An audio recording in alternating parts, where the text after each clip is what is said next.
அம்மா, நீ ஏன் இத்தனை கடுமையான தவத்தை மேற்கொண்டிருக்கின்றாய் என்று சொல்லி வேதியர் கேட்கின்றார்.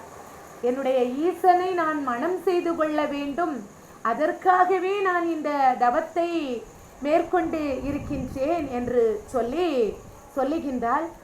ஈசனை மனம் செய்து கொள்கின்றாயா?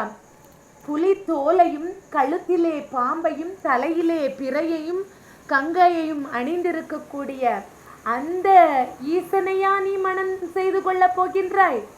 எப்பொழுதும் சாம்பலை உடலிலே பூசிக்கொண்டு சுடுகாட்டிலே நடனமாடுகின்ற ஒருவரையா நீ திருமணம் செய்து கொள்ள போகின்றாய்? அவருடைய அழகு எங்கே? உன்னுடைய அழகு எங்கே? அவர் உனக்கு கொஞ்சம் கூட பொருத்தமானவர் இல்லை என்று சொல்லி அந்த முதியவர் தேவியினிடத்திலே கூறுகின்றார். இந்த அம்மாவுக்கு பயங்கரமா கோபம் வந்து விட்டது. ஏதோ அசுரன்தான் இந்த கிள வேதியரை அனுப்பி வைத்திருக்கின்றார் என்று தாயானவள் நினைக்கின்றாள். தன்னுடைய தோழியரிடத்திலே இந்த கிள வேதியரை அனுப்பி வையுங்கள் என்று கோபத்திலே கூறுகின்றார். அப்போதுதான் இறைவன் தன்னுடைய சுய ரூபத்தை காட்டுகின்றார்.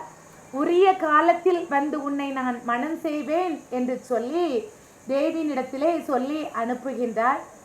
பர்வதகுமாரியாக இருந்த பார்வதி தேவி பர்வதராஜனிடத்திலும் மேனையிடத்திலும் வந்து நடந்த விஷயங்களை எல்லாம் சொல்லி திருமண வேலைகளெல்லாம் நடக்கும்படி செய்கின்றாள். இதுதான் கந்தபுராணத்திலே வேதியராய் வந்த முதல்வன் என்ற தொகுப்பாக அமைந்திருக்கின்றது.